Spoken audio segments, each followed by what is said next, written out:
সর্বোচ্চ আদালতের room number 8-এ NRC বিষয় নিয়ে আজকে একটা মামলা আমরা যেটা দাখিল করেছিলাম, আমি পিটিশনার ছিলাম, সেই মামলার হিয়ারিং হয়।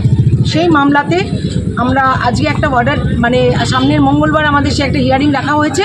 সেই এনআরসি মামলাটা অ্যাকসেপ্ট হয়। সেই মামলাটার বিষয়বস্তু এই কারণে আমরা মামলাটা দাখিল করেছিলাম, এই মামলার যিনি আমাদের অ্যাডভোকেট অন রেকর্ড আছেন তিনি advocate Pradip Majumdar, senior counsel আমাদের ফিরোজ।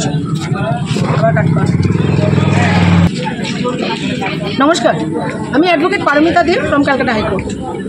আজকে এনআরসি বিষয়ে আজকে একটি মামলার হিয়ারিং ছিল, মামলাটা আজকে আন্ডারটেক হয় এবং সেই মামলাটার নেক্সট পরবর্তী দিন হচ্ছে আগামী মঙ্গলবার রুম নাম্বার 8-এ সর্বোচ্চ আদালতে। এই কারণে আমাদের মামলাটা দাখিল করেছিলাম।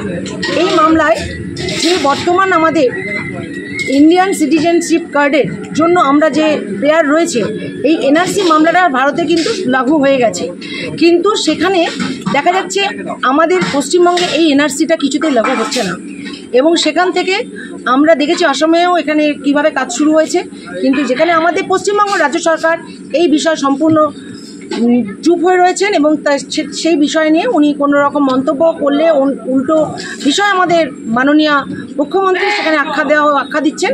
এবং যেখান থেকে আমরা জানি যদি আমাদের নিজেদের আইডেন্টিটি না থাকে, আমাদের দেশের অধিকার, আমাদের দেশের জনগণ আমরা সেই রাইটটা আমরা না দেখাতে পারি, কার্ড না আমাদের আইডেন্টিটি না হয়, তাহলে কিন্তু যেভাবে ওই বাইরের দেশ থেকে বিভিন্নভাবে রোহিঙ্গা জিহাদি বিভিন্নভাবে অ্যাক্টিভিটি আমাদের এই পশ্চিমবঙ্গ আমাদের ভারতবর্ষের মধ্যে পশ্চিমবঙ্গের মধ্যে দিয়ে বিভিন্ন জায়গা থেকে ঢুকছে, সেখানে কিন্তু আমরা যে ইন্ডিয়ান আমাদের যে ভারতবর্ষের আমরা ভারতীয় নাগরিক, তার ক্রাইসিসটা নিজেদের আমরা দিতে পারবো না। আমরা সেই জন্য আমাদের এই সেন্সিটিভ ইস্যু, যেখানে আমাদের সত্তা এনআরসি আমাদের ভারতীয় আমাদের ভারতবাসী তার পরিচয়পত্র, সেখানে ইন্ডিয়ান সিটিজেনশিপ কার্ড যেটার মাধ্যমে ডিটেক্ট হবে আমাদের প্রত্যেকটা, ভবিষ্যতেও সেটা কাজ জারি আছে, সেটা আমরা প্রত্যেকে দেখাতে পারবো যে আমরা কোথা থেকে কীভাবে আমরা সেই এনআরসি লাগু হলে যে আমাদের প্রত্যেকের নথিপত্রতে উঠে আসবে আমরা ভারতীয়। সেই জায়গা থেকে আমরা মামলাটা সুন্দরভাবে আজকে হিয়ারিং হয় এবং আমি পিটিশনার ছিলাম মামলায়।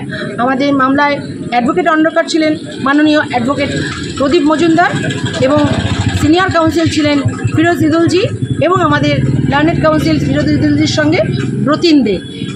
পরবর্তী হিয়ারিং রয়েছে আগামী মঙ্গলবার। সবাই আমরা এই মামলার পরবর্তী স্টেপ শুনতে পাবো।